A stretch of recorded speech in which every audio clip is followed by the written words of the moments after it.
այսօրվա մեր հանդիպումը նվիրված է ֆրանսերեն 3 և 4 դասարանների դասագրքերի լսողական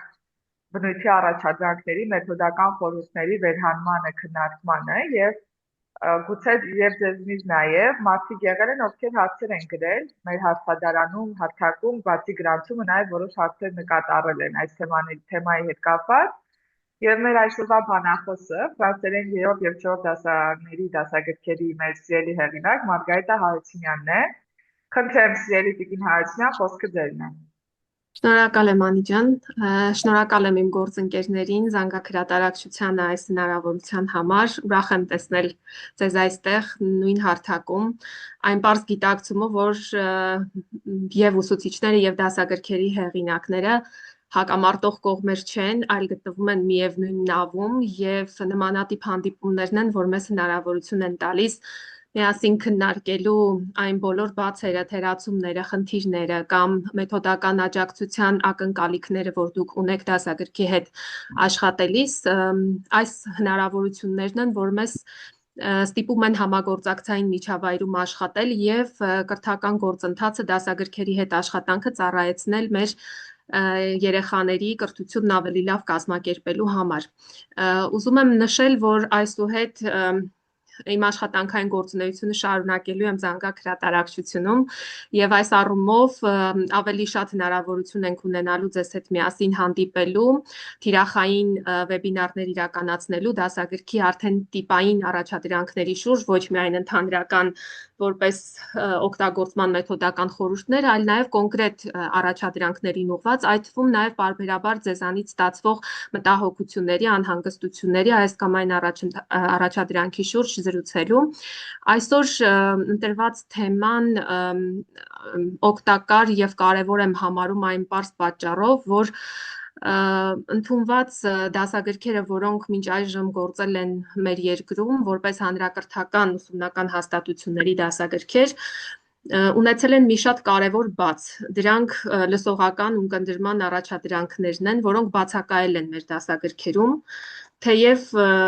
առաջին հերթին լեզուն հաղորդակցական գործիք է եւ պետք է ըստ էության ինֆորմացիայի մեծ մասը ընկալել լսելու միջոցով, մանավանդ օտարերկրյա լեզվակին լսելու եւ նրա հետ հաղորդակցության մեջ մտնելու առումով, իսկ այս առումով լսողական առաջադրանքները միշտ բացակայել են մեր դասագրքերում, սա թերևս առաջին փորձն է իրականացնելու լսողական առաջադրանքներ եւ ինտեգրելու դրանք դասագրքերում, բայց քանի որ մեր իրականության մեջ դրանք գործում չեն եղել եւ ուսուցիչները, որոնք պարզապես կիրառել են միայն հանրակրթական դասագրքերը, ծանոթ չեն եղել օտարերկրյա դասագրքերին, փորձ չեն ունեցել դրանցով աշխատելու, նաեւ մեր աշակերտները սովոր չեն ըստ էության այդպիսի առաջադրանքներին առնչվելու։ Երրորդ եւ չորրորդ դասարանների լսողական ունկնդրման առաջադրանքները իրարից տարբերվում են եւ այսօր մանրամասն ձեզ ներկայացնելու եմ նպատակը ինչու է այդպես ընտրվել եւ որն է դրանց կիրառման մեթոդական գործիքը, որպեսզի կարողանանք ավելի հեշտությամբ դրանք իրականացնել։ Այսօրվա վեբինարի ընթացքում անդրադառնալու ենք սովորողների լսողական ընկալման զարգացմանը դասագրքի հայեցակարգին համապատասխան, օտարալեզու բովանդակության լսողական ընկալման հմտության ձևավորմանն ու դրա նշանակությանը, լսողական ընկալման առաջադրանքների կազմակերպման փուլերին եւ տեսակներին, մեթոդական խորհուրդներ են ներկայացվելու ֆրանսերեն 3 եւ ֆրանսերեն 4 դասագրքերի լսողական ընկալման առաջադրանքների շուրջ, ինչպես նաեւ ձեզ եմ տրամադրելու լսողական ընկալման դասի կազմակերպման օրինակ, հաշվի առնելով այն թեման, որ այս պահին ուսումնասիրում եք 4-րդ դասարանում կամ ուսումնասիրելու եք մոտակա շաբաթների ընթացքում։ Դասագրքի կարևոր բնույթը լեզուն գործողության մեջ սկզբունքն է, թերևս դուք էլ կարող եք փաստել, որ նախկինում գործող բոլոր դասագրքերը հիմնականում հիմնված էին տեքստ թարգմանելու եւ պատմելու կամ կարդալու առաջադրանքների շուրջ եւ ըստ էության դասագրքից դուրս էր մնում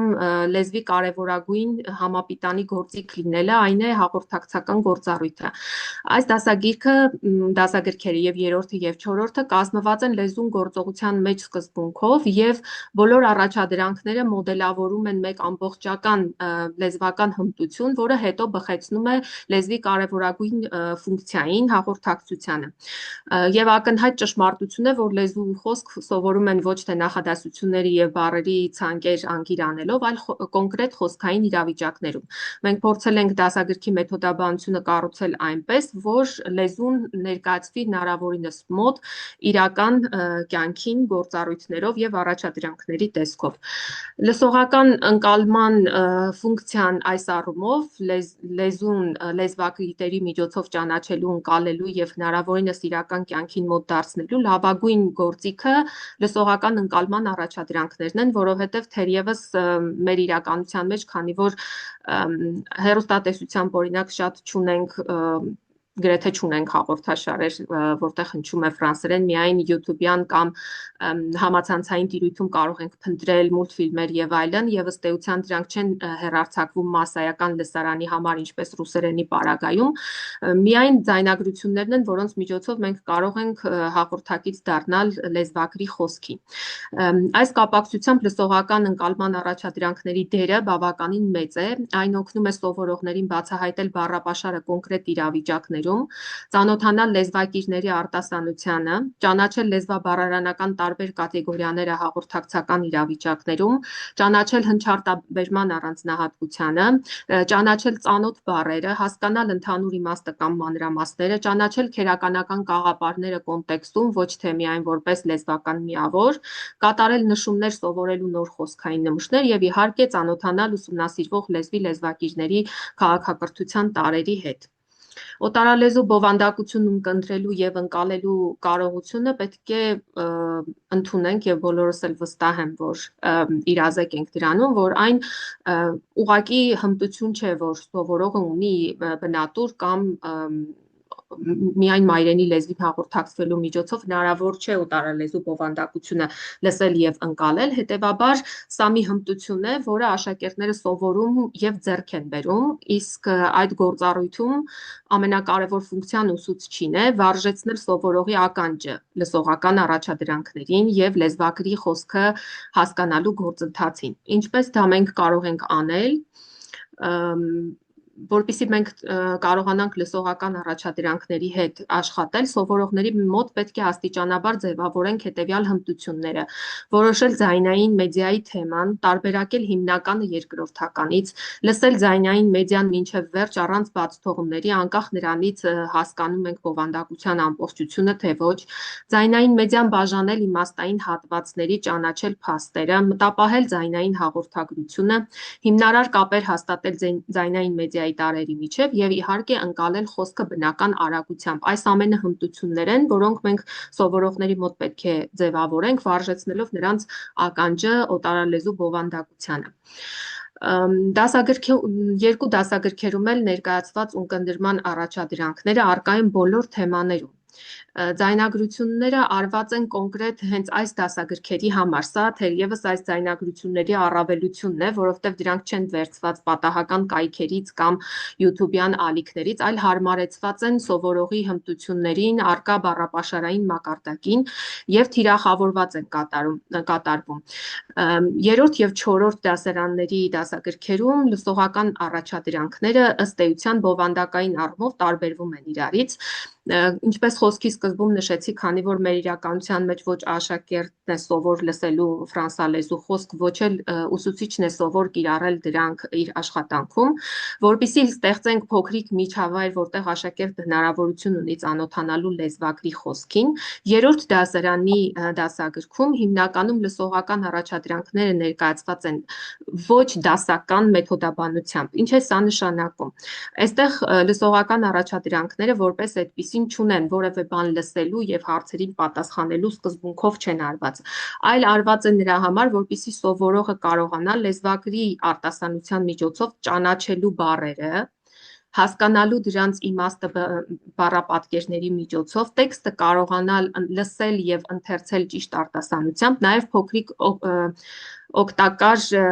գործիք է տանը, երբ որ աշակերտը մոռացել է, թե ուսուցիչն օրինակ ինչպես է արտասանել տվյալ բառը կամ արտահայտությունը, կարող է ձայնագրության միջոցով տանը ամրապնդել իր գիտելիքները։ Երրորդ դասարանի դասագրքում հիմնականում լսողական առաջադրանքները այս բնույթի են։ Այնտեղ առաջադրանքային տարբերությունները միայն կայանում են նրանում, որ բառերը կարող են տրված լինել ոչ ըստ հերթականության, այսինքն պատկերները կարող են տրված լինել այլ հերթականությամբ, ձայնագրությունը այլ հերթականությամբ։ Դա ոչ թե ձայնագրությունը սխալ է արված կամ պատկերներն են սխալ հերթականությամբ դրված, այլ դա թիրախային է արված, որպեսզի սովորողը լսի եւ փորձի բառի տեսքը փնտրել, նկարին համապատասխան գտնել իր լսած ձայնագրության մեջ։ Ընդ որում դա արվում է արդեն ոչ առաջին թեմայում, դա արվում է երկրորդ, երրորդ եւ հաջորդիվ թեմաներում, որպեսզի սկզբում նախ սովորողը կարողանա լսել բառը, ընթերցել բառը, կրկնել, մտապահել ճիշտ արտասանությունը, իսկ հաջորդիվ արդեն փորձել համաձայնեցնել պատկերների եւ լսած ձայնագրության բառերի հերթականությունը կամ լսել տեքստը ու ճիշտ արտասանել։ Երրորդ դասարանը դասական ունկնդրման առաջադրանքներ չեն, պարզապես ձայնագրություններ են, որոնք մեզ օգնում են, սովորողին օգնում են, վարժեցնում են ականջը նաեւ, որ չորրորդ դասարանում ինքն արդեն ըստ էության պատրաստ լինի կատարելու ունկնդրման առաջադրանքներ արդեն ունկնդրման տարբեր տեսակներից կախված լինելով։ Այսինքն երրորդ դասարանի դասագրքում մենք փորձում ենք մեր իրականության մեջ լրացնել այն բացը, որ աշակերտը չունի որևէ տեղ ֆրանսալեզու խոսք լսելու հնարավորություն՝ ի տարբերություն անգլերենի կամ ռուսերենի։ Երրորդ դասարանի դասագիրքը ըստ էության ունկնդրման առաջադրանքները այս նպատակն են իրականացնում։ Չորրորդ դասարանի դասագրքում ունկնդրման առաջադրանքները ներկայացվում են Ժմանտխեն ալեկուտ բաժնի առաջադրանքներով եւ ըստ էության տարիքային համապատասխան մեթոդաբանության կիրառմամբ համապատասխանում են ունկնդրման առաջադրանքների ընդունված ձևաչափին։ Այստեղ կարևոր է շեշտել, որ չորրորդ դասարանի դասագրքում լսողական վարժությունները տեղակայվում են թեմայի ավարտին, սա պատահական արված չէ։ Նախ ձայնագրությունները որևէ անծանոթ բառ չեն պարունակում սովորողի համար։ Ամբողջ հմտությունը մոդելավորվում է թեմայի ընթացքում եւ հանգում նաեւ օտարալեզու բովանդակությունը ունկնդրելու եւ ընկալելու հմտության ձևավորմանը։ Թեմայի սկզբում սովորողը ծանոթանում է բառապաշարին, այդ նույն բառերով ընթերցում է տեքստ, կատարում է առաջադրանքներ, ծանոթանում է այն քերականական կաղապարներին, որոնք իրեն պետք են տվյալ թեմայի հաղորդակցական նպատակին ծառայեցնելու համար, հետո այս բոլոր լսած, սովորած, ընթերցած, վարժություններում կիրառած բառերը նույն բովանդակությամբ առանց որևէ ավելորդ բառապաշարի սովորողն ունի նաև լսելու եւ լսածի շուրջ առաջադրանքներ կատարելու հնարավորություն։ Այստեղ կարծում եմ սա առավելություն է առաջադրանքների մասով, որովհետեւ մենք սովորողին լրացուցիչ խնդիրների առաջ չենք կանգնեցնում, որպիսի խուսափի կամ խուսանավի նման առաջադրանքներ կատարելիս այն պատճառաբանությամբ, որ ինքը չի հասկանում։ Բնականաբար կլինեն սովորողներ, որ թեմայի ընթացքում բառապաշարը յուրացրած չեն լինի համապատասխան աստիճանի, որ կարողանան ամբողջությամբ ընկալել ձայնագրության բովանդակությունը, բայց դրանց շուրջ էլ այսօր կտրվեն ձեզ մեթոդական ցուցումներ եւ գոնե ծանոթ բառերը սովորողները կկարողանան փնտրել տեքստում եւ ձեր ուղղորդմամբ կատարել համապատասխան առաջադրանքները։ Ունկնդրման առաջադրանքները բոլոր թեմաներում մոդելավորված են նույն կերպ, սա եւս սովորողին օգնում է հեշտությամբ հասկանալ, թե իրենից ինչ է պահանջվում։ Այսինքն ձայնագրությունը լսելուց հետո առաջադրանքների տիպաբանությունը ընդհանրական է բոլորի համար։ J'écoute et je réponds vrai ou faux, լսում եմ եւ պատասխանում եմ ճիշտ է թե սխալ, j'écoute et je complète, լսում եմ եւ լրացնում եմ եւ իհարկե j'écoute et je réponds aux questions, լսում եմ եւ պատասխանում եմ հարցերին։ Այս առումով էլ ընդհանուր բնույթի են եւ սովորողի համար շատ հեշտ է կողմնորոշվել ու աշխատել ձայնագրության հետ։ Բացի դրանից մյուս կարևոր առավելությունը, որ ուզում եմ նշել, եւ երրորդ դասարանի դասագրքում եւ չորրորդ դասարանի դասագրքում նույն անձն է ընթերցում։ Այսինքն մենք նաեւ տարբեր լեզվակիրների ձայների, արտասանության, առոգանության խնդիրներ չենք ստեղծում սովորողների համար։ Իհարկե շատ լավ կլիներ, ես ինքս էլ այդպես եմ կարծում, որ ձայնագրություններում հնչեին երեխաների ձայներ, բայց այս դասագրքերը ստեղծվել են կամավորության թիմի շնորհիվ եւ ես իմ շնորհակալությունն եմ հայտնում նաեւ ձայնագրությունն իրականացրած մեր լեզվակրին, որովհետեւ այս ամենը միայն կամավորության տիրույթում է տեղի ունեցել, բայց նաեւ հաշվի ենք առել իր հմտությունները, նա ինքն էլ մանկավարժ է եւ նաեւ քանի որ երաժշտական կրթություն ունի, ձայնը բավականին հաճելի է փոքր տարիքի երեխաների համար, ինքն նաեւ հեքիաթներ է ձայնագրում, ըստ էության իր ձայնը հաճելի է նաեւ դպրոցահասակ տարական դասարանների սովորողների համար, այս մասով էլ մտածված է արված այս ամենը եւ կարծում ենք, որ ճիշտ է նաեւ լեզվակիրների ոչ փոփոխելիությունը երկու դասագրքերում, որպեսզի սովորողները ավելի հեշտությամբ կարողանան ըմբռնել առաջադրանքների բովանդակությունը։ Մի կարևոր հանգամանք եմ ուզում առանձնացնել ունկնդրման առաջադրանքների հետ աշխատելիս, դրանք ունկնդրման տեսակներին ծանոթանալն է։ Ունկնդրման մի քանի տեսակ ենք առանձնացնում, էկուտ սիբլե կամ թիրախային լսում, ես ավելի կողմնակից եմ այս տերմինի թարգմանությանը, չնայած նաև տրվում է նպատակային, բայց իրականում լսման գործընթացն ու առաջադրանքներին մոտենալը պետք է լինի նպատակային առհասարակ ցանկացած լսում կատարելիս եւ այստեղ բովանդակության տարբերությունը հաշվի առնելիս ես ավելի նախապատվություն տալիս եմ թիրախային լսման, որտեղ հիմա որ բացատրությունը լսենք, այս մեկնաբանությունն ավելի բնորոշում է տվյալ եզրույթը։ Էկուտ օրիանտե ուղղորդված լսում, էկուտ սելեկտիվ ընտրողական լսում։ Հիմա տեսնենք սրանց տարբերություններն ու առանձնահատկությունները։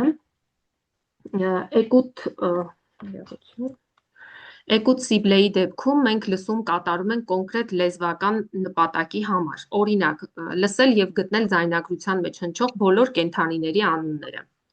Թիրախային լսում ենք կատարում։ Էկուտ օրիանտե կենտրոնացում ենք կատարում բովանդակության կամ առաջադրանքի վրա ըստ ուսուցչի ուղղորդման։ Օրինակ լսեք եւ պատասխանեք, թե որտեղ է կատարվում գործողությունը։ Էկուտ սելեկտիվ գտնել որոշակի կոնկրետ տեղեկատվություն, օրինակ գնորդի կողմից գնված ապրանքների գները եւ քանակները։ Ըստ էության ունկնդրման այս երեք տեսակները դասական մեթոդաբանության մեջ խմբավորվում են écoute pour la compréhension globale եւ écoute pour la compréhension détaillée հասկացությունների շուրջ։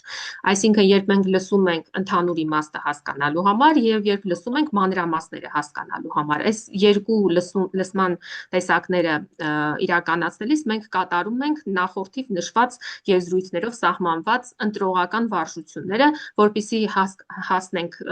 ունկնդրման լսածի ընդհանուր իմաստի ընկալմանը եւ մասնավոր իմաստների ընկալմանը։ 4-րդ դասարանի դասագրքում այս երկու տեսակներն էլ ընկալման առկա են, բայց առանձնացված չեն, որովհետեւ դրանք սովորողին ըստ էության ոչինչ չեն տալիս, այլ միայն ուսուցչի մեթոդական աշխատանքին են օգնում, բայց արդեն երբ սովորողն ավելի հասուն տարիքի է լինում, դասագրքում կամ համապատասխան ձեռնարկներում առանձնացվում են գլոբալ լսման հատվածները իրենց առաջադրանքներով եւ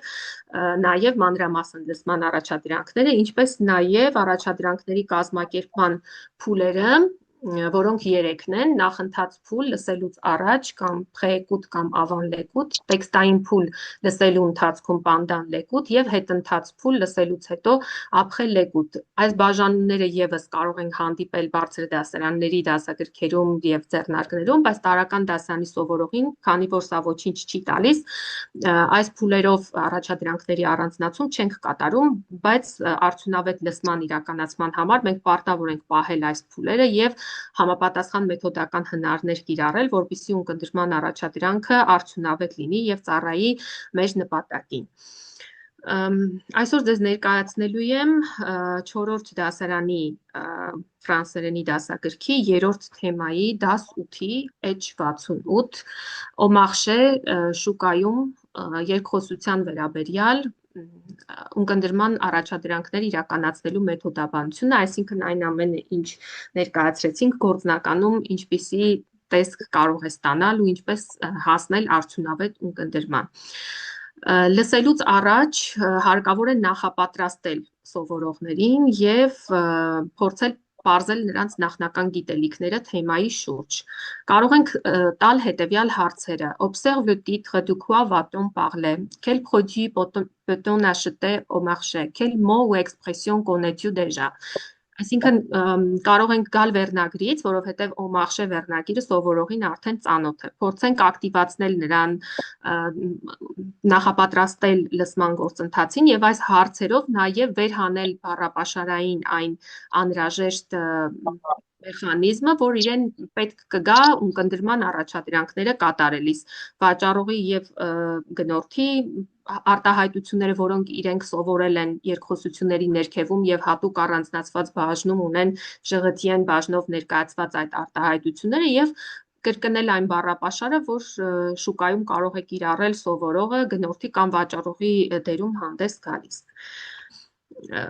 Պանդան լեկուտ ունկնդրման ընթացքում պետք է նախապատրաստել երկու տեսակի լսում, բնականաբար մեկ լսումով սովորողը չի կարող իրականացնել առաջադրանքը, պետք է առնվազն 2 անգամ լսում կատարել եւ թիրախավորված առաջադրանքներով, որպեսզի նախ պարզենք տեքստի ձայնագրության ձայնային մեդիայի ընդհանուր իմաստի ընկալումը, որը կատարում ենք առաջին լսման ընթացքում, եւ մանրամասների ընկալումը արդեն կատարում ենք երկրորդ լսման ընթացքում։ Առաջին լսման ընթացքում կարող ենք հարցնել, թե որտեղ է տեղի ունենում գործողությունը, ում հետ է խոսում խոսողը, որն է երկխոսության հիմնական թեման։ Այս հարցերը ընդհանրական են, կարող եք ցանկացած երկխոսության շուրջ տալ այս հարցերը, այսինքն այս օրինակը միայն կոնկրետ շուկայում երկխոսությանը չի վերաբերում, այլ այս բովանդակության հարցերը ընդհանուր ձայնագրության ընդհանուր իմաստի ընկալման եւ առաջին ունկնդրման ժամանակ կարող եք հղել ցանկացած ձայնագրության շուրջ եւ կարող եք առաջարկել նաեւ սովորողին, որ ինքը 1-2 նախադասությամբ սահմանի, թե ինչի մասին է երկխոսությունը։ Տվյալ դեպքում կարող է ասել, որ գնորդը մրգեր է գնում շուկայում, վճարում է այսքան եվրո։ 2 նախադասությամբ արդեն այսինքն սովորողին տեղավորում ենք այն կոնտեքստում, որտեղ ինքը սահմանափակում է իր հմտությունները, բառապաշարը, ուղղվածությունը, թե որ թեմայի շուրջ պետք է մտածի, որ բառերն ու արտահայտություններն են իրեն պետք, որպեսզի կարողանա արդեն անցնել լսման հաջորդ փուլին, մանրամասն ընկալման փուլին։ Երկրորդ լսման ժամանակ, ինչպես ասացի, արդեն կատարում ենք մանրամասն լսում եւ կարող ենք ձայնագրության բովանդակությունից ելնելով տարբեր հարցեր տալ։ Տվյալ դեպքում օրինակ նշիր այն բոլոր ապրանքները, որ գնորդը գնում է, նշիր քանակությունը յուրաքանչյուր ապրանքի, նշիր ընդհանուր գինը կամ հաշվարկիր։ Տվյալ դեպքում կարող ենք նաեւ միջառարկայական կապ ապահովել մաթեմատիկայի հետ եւ խնդրել, որ սովորողը վերջում հաշվի, թե ինչքան պետք է վճարի, կամ եթե երկխոսության մեջ նշվում է, արդեն հնչեցնի համապատասխան պատասխանը։ Կարող ենք սովորողին հարցնել դուրս բերել բոլոր քաղաքավարի արտահայտությունները, որոնք հնչում են ձայնագրության մեջ գնում կատարելիս, նշել այն արտահայտությունները, որոնք վաճառողը օգտագործում է որևէ ապրանք կամ այլ առաջարկ անելիս, կամ նշել այն արտահայտությունները, որոնք պետք է գինը հարցնել։ Այս արտահայտություններն ըստ էության սովորողը ծանոթ է եւ մանրամասն ընկալման համար դասագրքում նշված են նաև առաջին եւ երկրորդ վարժությունները, որոնք կարող եք կատարել արդեն երկրորդ լսման ընթացքում։ Եվ իհարկե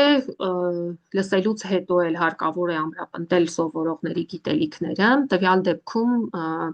ամենալավ օրինակն է տրված բառապաշարը եւս մեկ անգամ կիրառելը տարբեր գործողություններում կարելի է դասակարգման առաջադրանքներ կատարել, դասակարգել բառերը, որոնք որ հնչում են երկխոսության մեջ, մրգեր, բանջարեղեններ, դրանց քանակը, գրել 3 նախադասություն, թե դու ինչ կգնեիր շուկայում, որպեսզի սովորողը ինքը արդեն բանավոր կերպով վերարտադրի, իրեն պատկերացնի տվյալ դերում, հա, դերային խաղում, եւ իհարկե հաջորդ փուլը տեսեք ամեն ինչ մոդելավորված է տանում դեպի մեր վերջնարդյունքային, հա, հմտության ձևավորումը, կարող եք իրականացնել դերային խաղ, օգտագործելով երկխոսության բոլոր կառուցվածքները քերականական, լեզվաբանական, բառապաշարային, այսինքն սովորողին հնարավորություն տալ ինքն իրեն դրսևորել տվյալ իրավիճակում եւ դերային խաղ կազմակերպել։ Թույլ սովորողների պարագայում կարելի է տեքստը տալ, դուք դրանք ձայնագրությունների բոլոր տեքստերը ունեք մեթոդական ձեռնարկներում, կարող եք տալ, իրենք նախապատրաստվեն տեղում հենց այդ երկխոսությունը նախապատրաստեն, իսկ ավելի առաջադեմ հմտություններ ունեցող սովորողները իրենք կարող են մոդելավորել համապատասխան երկխոսությունը եւ ներկայացնել։ Այսքանը լսողական առաջադրանքների հետ կապված, հիմա եթե այս մասով հարցեր ունեք, սիրով կլսեմ, եթե ոչ, արդեն կանդրադառնանք ստացված հարցերին եւ դիտարկումներին։ Շատ շնորհակալություն Տիկին Հարությունյան, սիրելի ներկաներ, ունեք վեբինարի բուն թեմայի հետ կապված հարցադրումներ, որոնք ներկայացվեցին Տիկին Հարությունյանի կողմից։ Եթե կան, խնդրում ենք կամ բանավոր կամ ցանկալի հիմա բանավոր ներկայացնել, որպեսզի կամ եթե հարմար չէ խոսել, ապա գրավոր գրեք,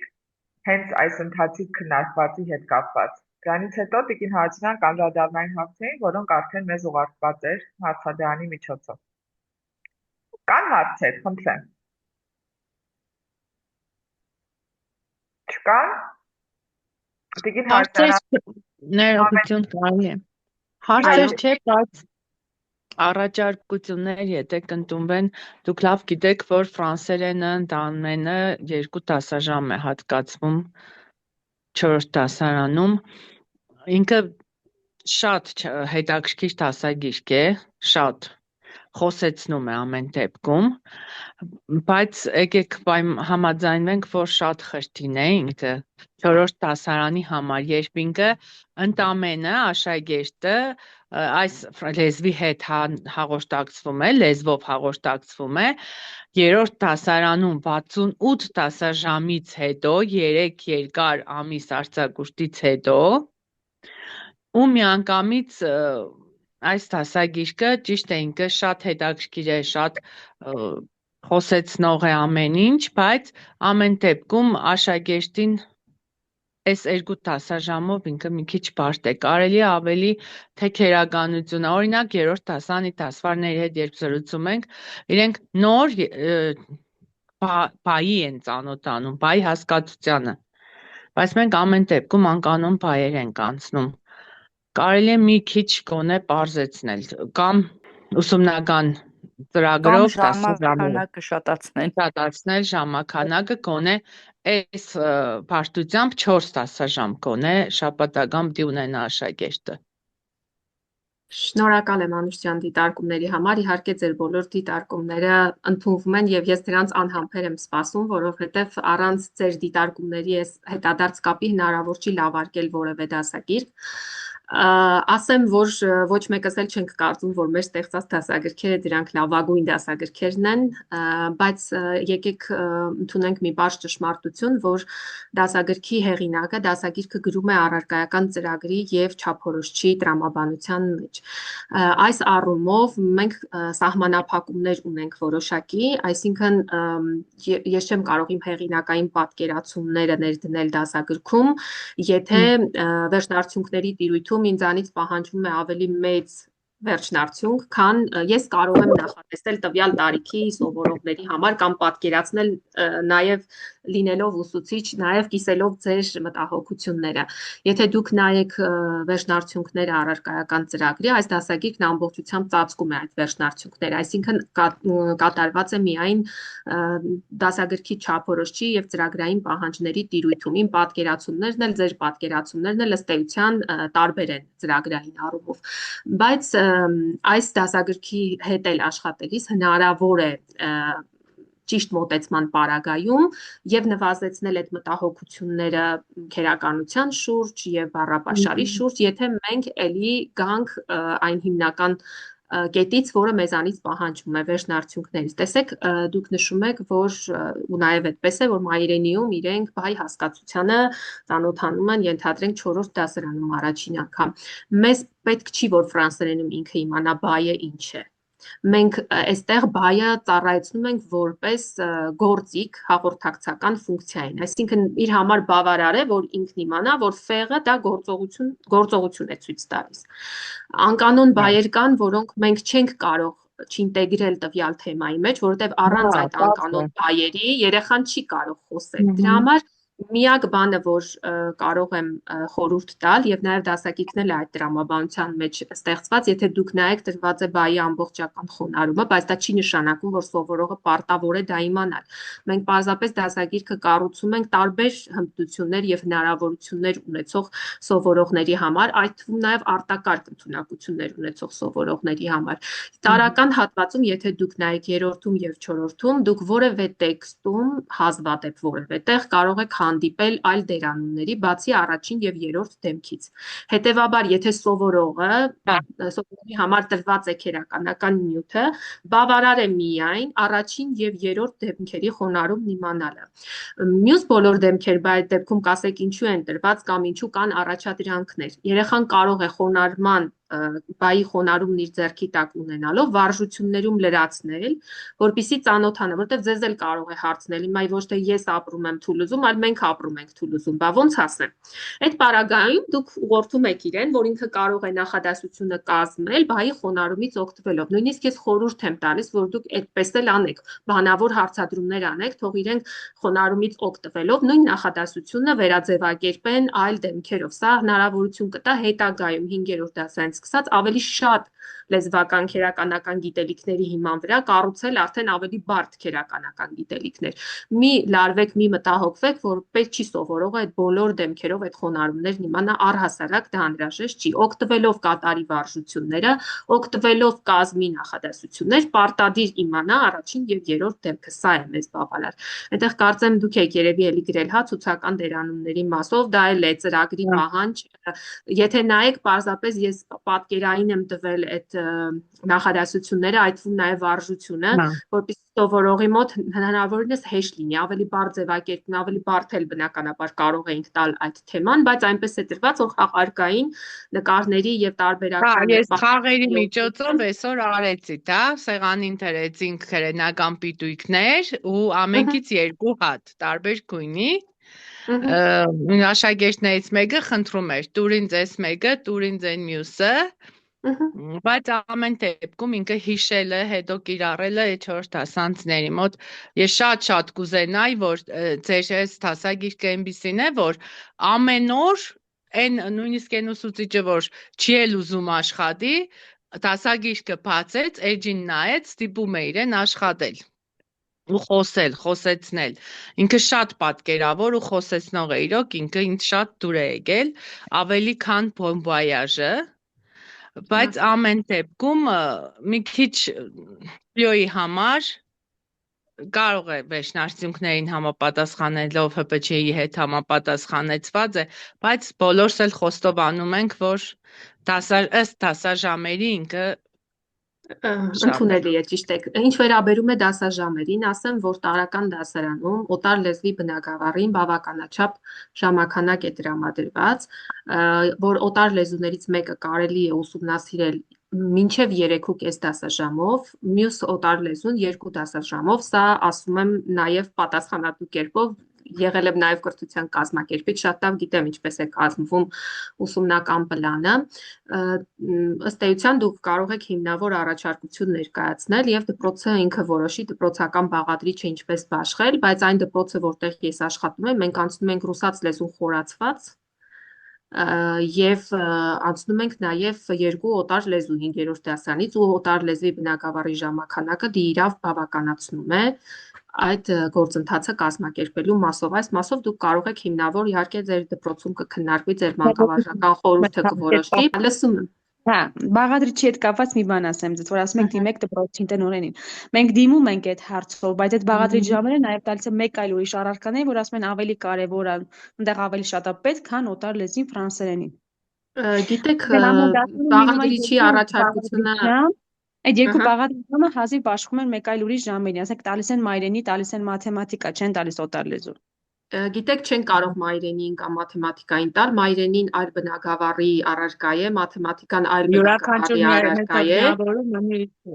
օտար լեզուն այլ բնագավառ է։ Նախկինում էր այդպես, որ բաղադրիչը ընդհանուր էր եւ տրվում էր որևէ առարկայի։ Հիմա որևէ դպրոց, որևէ բնագավառի ժամանականակի հաշվին չի կարող մեկ այլ բնագավառի ժամականակ հատկացնել։ Օտար լեզուն բաղադրիչությամբ կա, որ հիմա ու մեզ չեն տալիս։ Օտար լեզվի ժամանականակը բավականին շատ է։ Ես դա ասում եմ պատասխանատու կերպով, կարող եք քննարկել ձեր դպրոցում, այլ բան է, որ իրենք տան օրինակ ռուսերենին, ոչ թե ֆրանսերենին, դա այլ քննարկման թեմա է, բայց ոչ թե ավելի կարևոր առարկային են տալիս, այլ նաև հանրակրթության պետական չափորոշիչով սահմանված վերջնարդյունքներին հասնելու նպատակով են տալիս ժամանականակը, դա դպրոցի քննարկման տիրույթում է, ամեն դեպքում օրենսդրական առումով այդ մասը ապահովված է։ Եվ ուզում էի նշել այնտեղ քերականության հետ կապված բազմաթիվ խաղեր կան, որոնք ձեզ կօգնեն նաև վայրի խոնարհումը մտապահել, թեկուզ օգտվելով էլի աշակերտը կարող է կատարել, այդ թվում նաև ՏՀՏ բազմաթիվ առաջադրանքներ կան, որոնք հասկանում են, որ ոչ բոլոր դասարաններում կան պրոյեկտորներ կամ ոչ բոլոր դասարաններում կան սմարթ գրատախտակներ այդ վարժությունները ձեռքով արագ կազմակերպելու, բայց հնարավորության դեպքում խորհուրդ եմ տալիս դրանք կիրառել, թեկուզ ձեր բաց դասերի կամ պլանավորված դասերի ընթացքում կամ երեխաներին հանձնարարել տանը դրանք կատարել, որտեղ բավականին խաղարկային են եւ օգնում են մտապահել եւ բառապաշարը եւ ուսուցանվող քերականական նյութը։ Իսկ այդ QR կոդերը կան, նաև QR կոդեր կան, որ դա երեխեքը սենց են տարբերում, եթե ականջակալը կա QR-ի վրա, ուրեմն ինքը լիսինգն է։ Եթե չկա, լիսինգը չի։ QR-ներ կան 4-րդ դասարանում, ճիշտ ասած հիմա իսպաների դասը չի, որ նշեմ էջ եւ այլն, նաուշնիկներով միացնում ես, ինքը էլի ձայնային չի, լիսինգ չի, էլի բացում է տվյալ ինչ-որ տենց սլայդ։ Դասեր կան, որ այդպես է։ Ես կխնդրեմ, եթե նման դիտարկում ունեք, մեր աչքից վրիպել է, խնդրում եմ ինձ գրեք առանձին էջով, շնորհակալ կլինեմ։ Որովհետև որ ես բացում եմ մեկ-մեկ որ երեխեքը լսեն ու կընտրեն իրան կարողանան բանանել, ասում լավ երեխեք ջան, այսօրվա ձեր QR-ը ես եմ։ Չէ, գիտեք, որ կան նույն դասին վերաբերվող մի քանիսը, գուցե ձեզ մոտ որևէ խնդրով չի բացում, կա եւ այդ դասը համ լսելու ունի, համ նմանատիպ առաջադրանք։ 4-րդ դասանի 3-րդ այս յունիտեի, ես չեմ հիշում ճիշտ ասած որ դասն էր, հետո ես չեմ հիշում գրանցում, ճիշտ ասած, այս մայն չեմ կարող նշել, ծեղմեցինք, որ QR-ը բացենք, ինքը տվեց ուղղակի ծեղմիր եւ նայիր, բայց QR-ի վրա կար նաուշնիկ։ Խնդրում եմ ինձ ուղարկեք, դա հենց այս պահին էլ ասենք 1-2 օրվա ընթացքում հնարավոր է շտկել, կարող ենք ուղղել։ Ես վաղը դասի մեջ մի հատ նորից շնորհակալ կլինեմ, որ փոխանցեք, շնորհակալություն։ Այլ հարցեր կան։ Եթե կարելի է, Մարգարիտա ջան, Փիրուզանա։ Լսում եմ ձեզ։ Ողջունում եմ բոլորիդ, շնորհակալություն նման ձևաչափով մեզ հետ հանդիպելու համար, որտեղ իսկապես հարցերը շատ են, դասագիրքը նոր է, ու մենք էլ ուզում ենք ավելին անել։ Ես աշխատում եմ մենթոր ծրագրով նաև գյուղական համայնքներում ուսուցիչների բացակայության հետ կապված, այդպես դասավանդում եմ ֆրանսերեն, Անտառամեջ գյուղի դպրոցին դասավանդում եմ, 4-րդ դասարանի գիրքը ինձ համար հրաշալի դասագիրք է, հատկապես այդ հեռավար պայմաններում, այդ QR կոդերը, այդ բոլորը, այսինքն եթե միշտ պետք է մենք այդ ցուցական դերանունի կամ դերանվանական բայերի համար վարժություններ լիռնենք ափսով մանգայինք եւ մանգալու հետ միևնույն ժամանակ էլ հարմարեցնեինք մակարդակին երեխաների տարիքային խմբին, դուք արդեն այդ բոլորը արել եք, ուղղել եք, սարքել եք ու պատրաստ մեզ եք տվել, այդ առումով ինձ համար պատրաստ է, մի անգամից սեղմում եմ ու իմ դասը սկսում ու ավարտում, ինձ համար հրաշալի է։ Հրաշալի է նաև այն առումով, որ սա այն դասագիրքն է, իհարկե բարդության իմաստով համաձայն եմ իմ ընկերների հետ, բայց կառուցված սկզբունքը այն դասագիրքն է, որ կարող ենք նույնիսկ չպատրաստվել դասին եւ ուղղակի գիրքը վերցնել ու մտնել դասարան։ Արդեն հուշում ենք։ Այո, անելու ամեն ինչ կա, ամեն ինչ։ Այդ առումով էլ երբեմն ինձ բռնացնում եմ այն մտքի հետ, որ եթե մյուս դասերքերն էլ սենց հաջող լինեն, ուստի ինքը շատ սիրելի կլինի ֆրանսերենը սովորելը, որովհետև ես քանի որ նաև զուգահեռ ես գյուղական համայնքի դպրոցների ծրագրին միանալուց նաև մասնավոր դպրոցում եմ աշխատում, Ադամյան դպրոցում, որտեղ մենք միջազգային գրքով ենք աշխատում, Ալեքսեև Զոյեյով, եւ այնտեղ ես սովորեմ այդ վարժություններին, այդ ձայնային բոլոր տարբերակներին, ու հիմա ինձ համար ինքը հարազատ է 4-րդը, որովհետև ես դա շատ պրոֆեսիոնալ եմ անում, էլի, արդեն ես նրանում վարպետացել եմ, թե ինչպես են աշխատում այս վարժությունները, նույնիսկ ես կարող եմ հեղինակային փոփոխություններ անեմ, օրինակ ձեր վարժությունը միացնեմ, այլ բան առաջարկեմ, միացնեմ պատմենք երրորդ դեմքով, միացնենք պատմենք դիտողի դեմքով, դիտորդ ենք իբրև ընկերոջն ենք պատմում եւ այլն, այսինքն սա արդեն խոսում է, որ ես շատ եմ արել դա, այդ առումով շատ հանգիստ եմ ձեր դասագրքի հետ, սակայն քանի որ մեր թեման ձայնային վարժություններն էր, մի փոքրիկ դիտարկում անել հարազատորեն, Ադամյան դպրոցում մենք աշխատում ենք միջազգային գրքով եւ քանի որ ձեր 4-րդ դասանի գիրքը շատ եմ հավանել, շատ, ես նաեւ զուգահեռ վերցրել եմ ձեր գիրքը, թեմաները հարմարեցնում եմ, օրինակ Ալեքս Զոյեյով էլ այնտեղ կա սպրեզանտել էր թեման, կակրած ձեր 4-րդն էր ամբողջ հենց ներկայանալը, ու ես հենց առաջին նացիոնալիտետ թեմաներ, ու այդ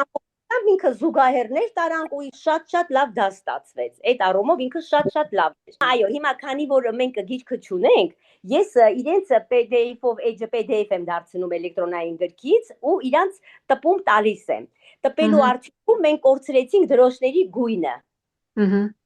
ու հիմա երբ որ ես ձայնային դրեցի, որ մեկը իսպանացի էր, քանի տարեկան էր, մեկը իտալացի էր, չգիտեմ Ռուդոլֆներ եւ այլն, ու մի հոգի էր դա կարդում, մենք կորցրեցինք վարժության համու հոտը, այո, քանի ինքը գունավոր էր, երեխաները շատ լավ դրոշները գիտեին, քանի որ երբ ինքը գունավոր էր, երեխաները դրոշով էին հետևում, ով որ ազգն է, հիմա տեսեք ինքը դիալոգը մի երևի 4 ազգի ներկայացուցիչներ էին դիալոգում, բայց մեկ ձայնում, հիմա միգուցե իմ ընկերները այդ խնդիրը չեն ունեցել, քանի որ դասագիրքներ ունեն, իրենք գունավոր ունեն դա, ես այդ խնդիրն ունեցա, որտեղ ինձ մոտ սև ու սպիտակով քսերոքս էր ու երկխոսությունը մեկ ձայնով էր, ես կիսում եմ ձեր մտահոգությունը, նույնիսկ ինտոնացիան էլ լավ կլիներ լսվեր, օրինակ իսպանացին ոնց ֆրանսերեն կասեր, սա ուղղակի զուտ, որ ես հանդիպել եմ, ես ուղղակի որպես խնդիր եմ հանդիպել, ոչ թե դասագրքում ինչ-որ առանձնապես խնդիր եմ տեսել, Չէ, իրականում ճիշտ եք, եթե երկխոսությունը պետք է ձայները տարբերվեն, դա նաև ճիշտ է այդ առումով, ուղղակի մենք դրա հնարավորությունն այդ պահին չենք ունեցել, անպայման կշտկենք, կարծում եմ արդեն հաջորդի բոլոր դասագրքերում կհանդիպենք երկխոսությունները տարբեր ձայներով, շնորհակալություն։ Դրոշակի դասը այդպես եղել, որովհետև դրոշակը բոլորը դարձան սև ու սպիտակ, իսկ News դասը, որ արդեն ինքը դերանվանական բայերն էր, ուրեմն ես առաջին դասը սկսեցի որ ավանդական ձևով դասավանդել, կավիճը վերցրեցի ու սկսեցի խոնարել, հետո հասկացա, որ այս երեխաները զարմացած ինձ են նայում, թե ինչ եմ անում, ու մի անգամից հիշում եք, ձեզ հետ կապ պահեցի, որ հիմնական շեշտը դնեմ առաջի դեմքին ու երրորդին, ինքը հրաշալի արդեն կարողացան պատկերացնել, այդ ամբողջը հրաշալի իրականացնելուց հետո նոր մյուս դեմքերը կամաց ներմուծեցի, իրանք արդեն ամբողջությամբ հասկացան։ Սա էլ այսինքն զուտ խոսում է, որ մենք էլ մեթոդապես պետք է մի քիչ պատրաստվենք, թե ոնց աշխատենք գրքի հետ։ Բայց ընդհանուր շատ գոհ եմ, շատ լայն հնարավորություններ է տալի առանց տանջվելու, առանց մեզ տանջելու։ Շնորհակալություն, մենք կփորձենք նաև արդեն ըստ առաջադրանքների տիպաբանության էլի հանդիպումներ ունենալ, օրինակ գրավոր խոսքի զարգացման առաջադրանքների ընկերականության, փորձենք ավելի թիրախային աշխատել եւ ձեզ հետ մշտական կապի մեջ լինել թերություններն արձանագրելու համար եւ մեր պատկերացումները միասին կիսելու։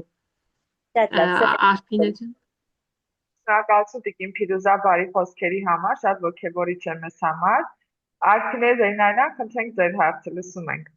Բարև ձեզ, նախ ես էլ շատ հավանել եմ 4-րդ դասարանի գիրքը, ինձ քանի որ ես ուզում եմ ամեն ինչը սենց մանրակրկիտ անցնեմ, ժամանակը չի երիքում, անգամ պատկերացրեք վաղը ես ֆիզկուլտի ուսուցչից խնդրել եմ 2 ժամ ֆրանսերեն պիտի պարապեմ, որ հանկարծ երեխեքս մի բան բաց չթողնեն, ու զուգահեռ ես շատ խաղային մեթոդներ եմ կիրառում, երեխեքս այդպես ավելի շատ են ընկալում, հիմա ես գրել էի հարցս երևի թե Տիկին Հարությունյանին, նախ որպես 3-րդ օտար լեզու դասավանդման համար, քանի որ ժամային քանակը ավելի քիչ է, ինչ խորհուրդ կտաք, եւ երկրորդ հարցը, գիտեմ, որ դուք էլ եք ընդգրկված դասագրքերի աշխատանքներին, մյուս դասարանների դասագրքերի, արդյոք մյուս տարի կսպասենք, թե երկար ժամանակով է նախատեսված վերջը ու Արդյոք այդպիսի առաջարկ չի եղել, որ կոնկրետ երրորդ օտար լեզվի համար առանձնացված դասագիր կլինի, ոչ թե մենք երկրորդի հիման վրա, ասենք կրճատենք թեմաները եւ այլն։ Շնորհակալություն Արփինե ջան, որպես ուսուցիչ, ով նաև ինքն է դասավանդել ֆրանսերենը երրորդ օտար լեզու, ես գիտեմ, թե որքան մտահոգող հարցեր ու խնդիրներ կան երրորդ օտար լեզվի հետ կապված։ Այնինչ հիմա կփորձեմ ներկայացնել, այնպես չի, որ դա լուծում է արկա իրավիճակին, որովհետև մենք նույնիսկ երկրորդ օտար լեզվի համապատասխան դասագրքերը չունենք չափորոշչային պահանջներին եւ թեմատիկ առումով ընդգրկվածությունը ծածկելու համար, ու մնաց թե երրորդ օտար լեզվի մասով ես կփորձեմ միայն այս պահին ձեզ ուղղորդել, թե երրորդ եւ չորրորդ դասանի դասագրքերով ինչպես կարելի է իրականացնել երրորդ օտար լեզվի ուսուցումը 5-րդ դասարանում։ Միայն այդ մասով կարող եմ ասել, որովհետև երրորդի ու չորրորդի թեմաները ամբողջությամբ ծածկում են այն թեմատիկ ընդգրկվածությունը ծրագրային, որ ներկայացված է ֆրանսերենը որպես երրորդ օտար լեզու 5-րդ դասարանում դասավանդելու ծրագրային մասով։ Իհարկե, այնտեղ պետք է որոշակի հարմարեցումներ բնականաբար անել, բայց այստեղ մենք նաև մի խնդիր էլ ունենք, որովհետև ոչ բոլոր դպրոցները, որոնք երրորդ օտար լեզու են ուսումնասիրում ֆրանսերենը, ստացել են մեր դասագրքերը։ Մենք այդպիսի խնդրի բախվել ենք, որ դասագրքերի բաշխման շրջանում երրորդ օտար լեզու ուսումնասիրող դպրոցները թեև հայտ ներկայացրել էին չորրորդ դասանի դասագիրքը ստանալու համար, չեն ստացել դասագրքերը, որովհետև բաշխվել են երկրորդ օտար լեզվի։ Դրա համար երկու դեպք պետք է դիտարկել, երբ մենք ունենք իմ դասագրքերը եւ երբ մենք չունենք երրորդ եւ չորրորդ դասանի դասագրքերը։ Երբ մենք ունենք երրորդ եւ չորրորդ դասանի դասագրքերը, ես հիմա փորձեմ այստեղ մի առուսյակ էի նախապատրաստել հիմա ցույց տալ։ Տեսեք, երկրորդ օտար լեզվի դեպքում մենք երրորդ դասարանում ուսումնասիրում ենք ես եւ իմ ընկերները դպրոցում տոհմածառ, տանը, կենդանիներ, ուտելիք եւ խմիչք թեմաները։ 5-րդ դասարանում մենք ուսումնասիրում ենք ով եմ ես, ազգություններ, իմ ազգությունը, իմ ընկերները դպրոցում, ընտանիք, կենդանիներ, ուտելիք, խմիչք, գնումներ, տարվա եղանակ եւ արձակուրդներ։ 4-րդ դասարանում մենք ուսումնասիրում ենք որպես երկրորդ օտար լեզու ազգություններ, իմ ազգությունը, առօրյա գնումներ, առողջ ապրելակերպ, տարվա եղանակ եւ օրվա եղանակ եւ արձակուրդներ թեմաները։ Ստացվում է այնպես, որ երրորդ եւ չորրորդ դասարանի երկրորդ օտար լեզվի մեր դասագիրքը ամբողջությամբ ընդգրկում է թեմատիկան եւ մենք այստեղ չենք ուսումնասիրելու միայն տանը, առօրյա առողջ ապրելակերպ թեմաներ, այսինքն դուք ստիպված չեք երկու դասագիրքը մեկ տարում անցնել, 3 թեմա դուրս է գալիս ձեր ուսումնասիրման տիրույթից՝ տանը, առօրյան եւ առողջ ապրելակերպը։ Երկու դասագիրքն ունենալու պարագայում դուք հանգիստ ուսումնասիրում եք այս բոլոր 6 թեմաները, կատարելով որոշակի հարմարեցումներ։ Ես եւ իմ ընկերները թեման, ապա տոհմածառը, հետո կենդանիները, ուտելիքն ու խմիչքը, այսինքն երրորդ դասարանի թեմատիկան պետք է ավարտենք, այնտեղ պետք է թեմաների տեղափոխություն կատարեք, ինչը թույլատրելի է։ Ով եմ ես, ազգություններ, իմ ազգությունը թեման եւ տարվա եղանակն ու արձակուրդները ինտեգրված պետք է փորձեք համադրել հնարավորինս սեղ բառապաշարով, որպեսզի կարողանաք ուսուցանել։ Բացի դրանից ձեզ անհրաժեշտ են լինելու քերականական թեմաներ, որոնք պետք է ինտեգրել, որովհետև առարկայի ծրագրով նախատեսված է նաև այս ամենի ուսումնասիրումը, ինչը էլի երկրորդ օտար լեզվի դասագրքում տրամադրվում է։ Այն պարագայում, երբ դուք չունեք իմ հեղինակած դասագրքերը, այսինքն անցնում եք bon voyage-ներով, այդ պարագայում, որպեսզի երրորդ օտար լեզվի ծրագիրը կարողանաք յուրացնել, կարող եք վերցնել մեր աշխատանքային տետրերը։ Միայն այդ կերպ կարող եք լուծել հարցը, որովհետև այլ bon voyage-ներից որևէ մեկում դուք բացի եղանակներ թեմայից եւ բացի այն առաջին ներածական ով եմ ես թեման, կամ մաքսիմում նաև իմ ընտանիքը այլ թեմաներին անդրադարձ չունեք, ազգություններ եւ այլն, դրանք կարող եք մեր աշխատանքային տետրերը կիրառեք, այնտեղ կան նաև ձայնագրությունները համապատասխան դասագիրքը որպես ձեր ձեռքին ուսումնական նյութ ունենալով կարող եք կիրառել դասապրոցեսին գոնե մինիմալ փորձելով ապահովել այն թեմատիկ ուղղվածությունը, որը կա։ Բայց այստեղ հաջորդ հերթական խնդիրը կառաջանա, հաջորդ դասարանում 6-ում կամ մենք հիմա 5-րդ դասարանում 4-րդ դասարանից հետո ինչպես ենք ուսումնասիրելու, այս բացը ըստ էության կա ու կլինի, քանի դեռ դասագրքերը չեն լինի։ Հիմա վերադառնամ ձեր մյուս հարցին դասագրքերի հետ կապված։ Դասագրքերը մոտ ապագայում չէ, որ լինելու են, դրանց գործնական փուլը մեկնարկը հունվար ամսին է լինելու, այսինքն դասագրքերը պատրաստ կլինեն 2028 թվականին։ Բայց մենք զանգակի հետ փորձելու ենք ձեզ որևէ կերպ օգտակար լինել, հուսով եմ դա մեզ կհաջողվի, կփորձենք ապահովել շարունակականությունը դասագրքերի, կախված նաև օրենսդրական ու իրավական միջավայրից, որ կլինի հետագայում դասագրքերի շուրջ, բայց այն թիմը, որ ձևավորվել է ու դասագրքերը կստեղծի, 3-ից մինչև 12-րդ դասարանի համար նախատեսված է, դրանք մոտ ուսումնական տարում չեն լինելու։ Այս տեղեկությունն ունի։ Ներողություն, մի հարց կարելի է։ Դասագրքի աշխատանքային տետրերը կան։ Այո, եւ 3-րդի եւ 4-րդի երկու մասանոց տետրեր են, վաճառվում են զանգահրատարակչության կողմից հրատարակված։ Իսկ մենք իրավունք ունենք աշակերտներին ասենք, որ գնեն։ Դուք աշակերտներին ասել ըստ էության պարտադրանքի տեսանկյունից չունեք, բայց ուզում եմ նշել, որ մեր աշխատանքային տետրերը երաշխավորված են ԿԿՄՍ նախարարի հրամանով, հետևաբար թույլատրվում են որպես ուսումնական նյութ աշխատանքային տետր կիրառելու դասապրոցեսում։ Եթե երաշխավորված չլինեին, չէիք կարող կիրառել, բայց քանի որ երաշխավորված են, հանգիստ կարող եք կիրառել։ Բայց պարտադրանք բնականաբար լինել չի կարող, դուք շրջաբերականներով դրանց պարբերաբար ծանոթանում եք։ Մի հատ հարցել էլի ավելացնեմ այստեղ։ Իսկ նախկինում չնայած մնացած առարկաներից ըստ ամենայնի կա թեստերի հայտորոշիչ, ձևավորող, չգիտեմ, ամփոփիչ, արդյոք նման բան նախատեսել եք կազմելու։ Այո, նախատեսում եմ, հենց հիմա աշխատանքներ են տարվում հայտորոշիչ թեստերի եւ ամփոփիչ թեստերի Մեզ շուտ կասեք կազմակերպման վերաբերյալ։ վերցնենք։ Անպայման կարծում եմ նոր ուսումնական տարվան ընթառաջ ամբողջ փաթեթը կունենաք եւ աշխատանքային տետրերը եւ հայտորոշիչ թեստերը եւ ամփոփիչները։ Ես դպրոցում իմ աշխատանքը թողել եմ, որ տրվեմ դասագրքաստեղծման ու այդ ուսումնական բովանդակության մշակման աշխատանքներին, հուսով եմ կկարողանանք ձեզ հետ միասին անել առավելագույնը ֆրանսերենի դասավանդումը հաջող իրականացնելու համար։ Մարգարիտա ջան, իսկ առաջնությունը գոնե կտան 5-րդ դասանի դասագրքի ստեղծմանը, որովհետև 4-րդ դասանի այս հրաշալի գրքից հետո եթե հանկարծ մենք չունենանք 5-րդ դասանի գիրք, նշանակում է իզուր չարչարվել ենք։ Տիկին Փիրուզամի անհանգստացեք, անակնկալներ ունենաք հաճելի, այնպես որ եկել ենք որսացել։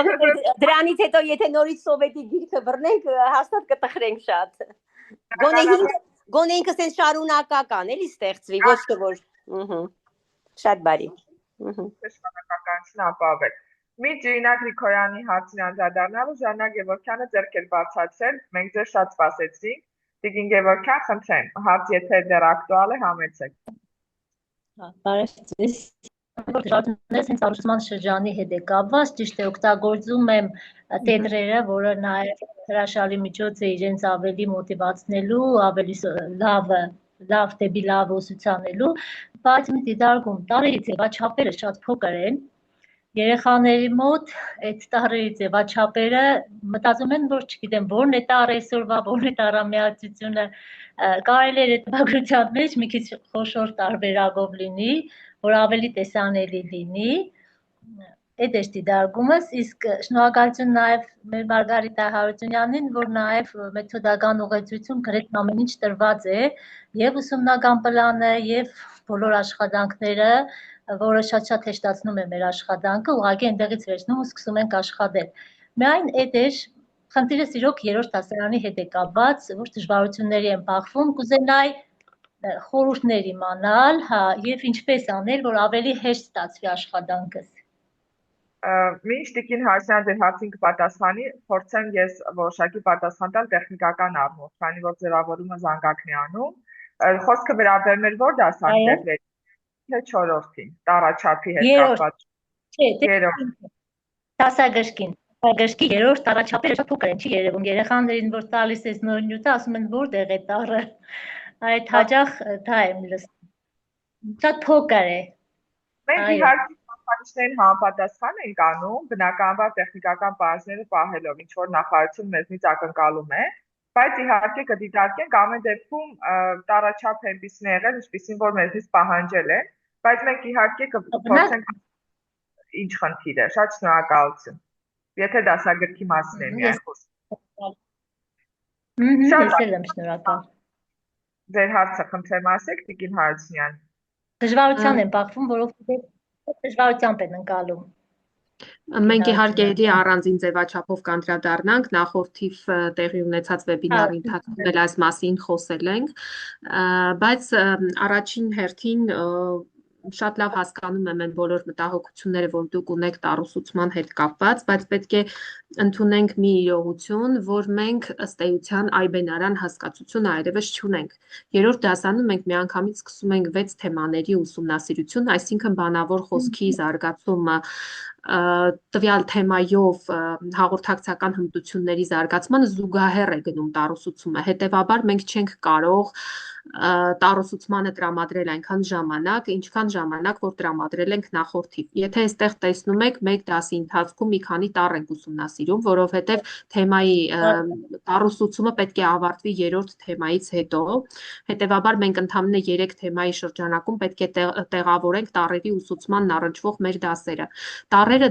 թեմատիկայում բաշխված են այնպես, որպեսզի մեզ հնարավորություն տան տառերի կապակցման շնորհիվ ստեղծել, կարդալ այն բառապաշարը, որը մեզ անհրաժեշտ է թեմայի հաղորդակցական նպատակների համար։ Սա իրականում բավականին բարդ պրոցես է եղել, տառերը բաշխել այնպես, որպեսզի դուք հնարավորինս քիչ առնչվեք այնպիսի դասերի, որտեղ սովորողը ծանոթ չի լինի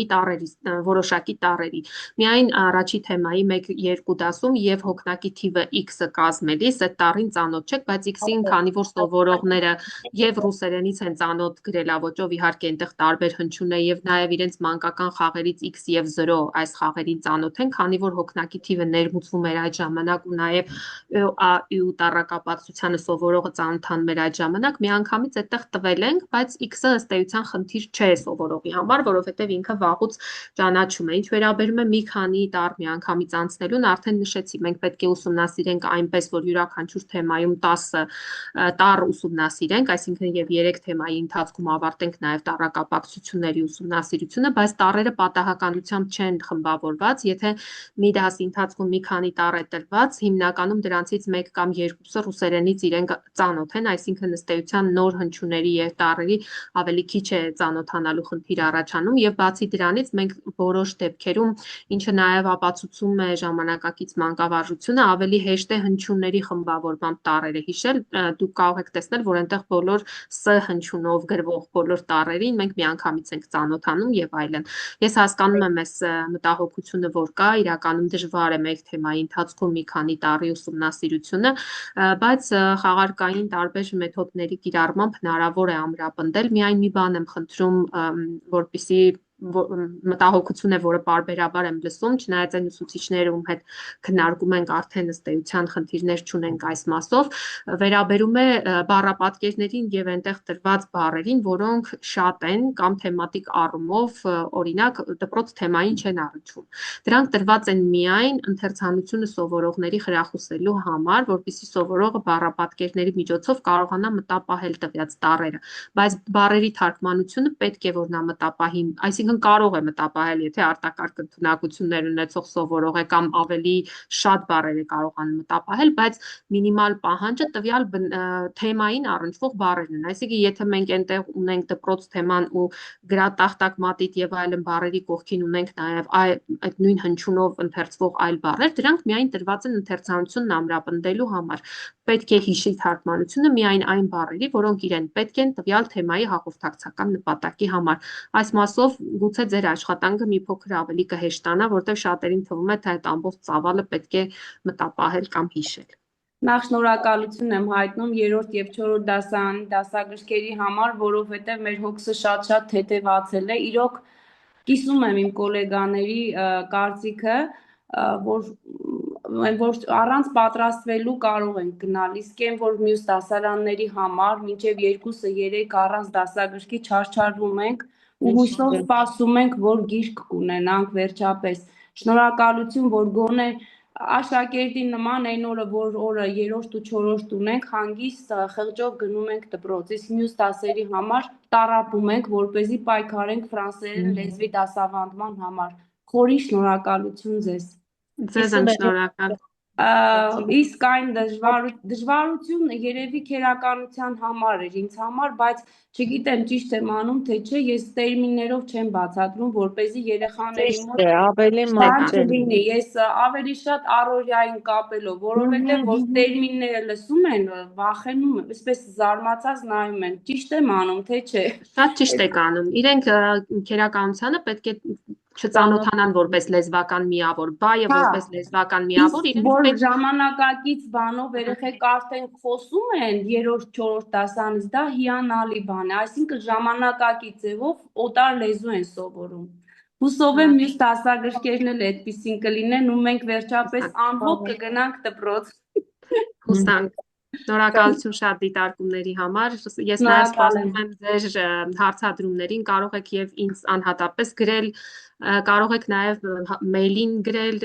ինձ էլեկտրոնային փոստով կապած, ես միշտ հասանելի եմ ու պատրաստ եմ կիսելու ձեր բոլոր մտահոգությունները եւ քննարկել։ Գիտեմ, որ կազմակերպվել է արդեն այդ հանձնաժողովը գրքաստեղծ, սիրով անհամբերությամբ սպասում ենք դասագրքերին։ Շնորհակալ եմ։ Շնորհակալություն։ Ունենք ուրիշ հարցեր, Ես կներեք, ես էլ եմ ուզում շնորհակալություն հայտնել։ Շատ հաճելի է այդ դասագրքով աշխատելը, նույնիսկ ժամանակը վայրկյանների պես է անցնում այդ դասագրքով, երեխաներն էլ շատ հաճույքով սովորում են։ Հուսանք դա այնպես կանի, որ երեխաները շատ սիրեն ֆրանսերենը։ Մոտիվացնող դասագրք։ Դուք եք այդ գործը շատ լավ անում, որտեղ ֆրանսերենի ուսուցիչները իրապես նվիրյալներ են։ Շնորհակալություն նաև ձեզ։ Շատ շնորհակալություն ձեզ, որ կան նման մարդիկ ուսուցչի հոգսը հետևացնող։ Միասին, շնորհակալություն։ Հաջողություն հաջորդ դասագրքերում։ Միայն հարցական նախադասությունների հետ կապված էր հարցը, որ տվյալ էջում գուցե շատ են։ Իրականում այդ հարցերը մենք բանավոր խոսքի ընթացքում դեռ ներածական մասից սովորողների հետ կիրառում ենք, ինչ է սա, որտեղ է եւ այլն, տրված են ընդամենը հարցադրումներ կատարելու եւ հարցերին պատասխանելու համար, որպես այդպիսին դրանք ամբողջությամբ մտապահելու անհրաժեշտություն չկա։ Նաեւ երկրորդ առաջադրանքն է այնտեղ օգնում, թե որ հարցերին է կոնկրետ պետք իմանալ պատասխանել եւ հարցադրումներ անել, դրանք կարող են եւ ուսուցչի օգնությամբ խաղարկային ձևով, ինչ է սա, որտեղ է գտնվում եւ այլն, նման հարցերի միջոցով միայն բանավոր զրույց կազմակերպել, այդ հարցերին հարցական նախադասություններն առհասարակ հետագայում անդրադարձ լինելու է, միայն ներածականը։ Այնտեղ նաեւ մի վրիպակ կար, նշված էր անպայման կուղենք տպագրական սխալ է, այդ ածականի օգտագործմանը 4-րդ դասարանի 65-րդ էջում անդրադարձ կա, որ ինքը չի համաձայնեցվում գոյականի հետ, այդտեղ պարզապես նկարը փոխվել է, սկզբում մազերը սև են եղել պատկերված տղայի, հոգնակին դրվել է, հետո ըստ էության չի հանվել։ Շնորհակալություն դիտարկման համար, անպայման կշտկենք։ Մենք էլ ձեզ ենք շատ շնորհակալ նվիրումի, պատրաստակամության, ոգեշնչման եւ աշխատասիրության համար։ Սիրելի գործընկերներ, այսօր այսքանով փորձենք ավարտել արդեն, ինչպես Տիկին Հարությունյանը նշեց, հնդհատուց մենք կապի մեջ ենք լինելու եւ տեսանյութերի տեսքով եւ վեբինարների տեսքով եւ իհարկե առցանց տարբերակով, եթե դուք ուղարկեք մեզ Տիկին Հարությունյան եւ Զանգակին ձեր նամակները հուզող հարցերը։ Շատ շնորհակալություն, որ ժամանակ տրամադրեցիք, ձեզ բարի ընթացք աշխատանքային գործընթացում։ Տիկին Հարությունյան, շատ շնորհակալություն ձեզ։ Շնորհակալություն Զանգակին այս ամենը կազմակերպելու եւ համակարգելու համար։ Շնորհակալություն նաեւ իմ գործընկերներին միանալու համար։ Ցտեսություն։ Սիրելիներ, հաջողություն բոլորիս։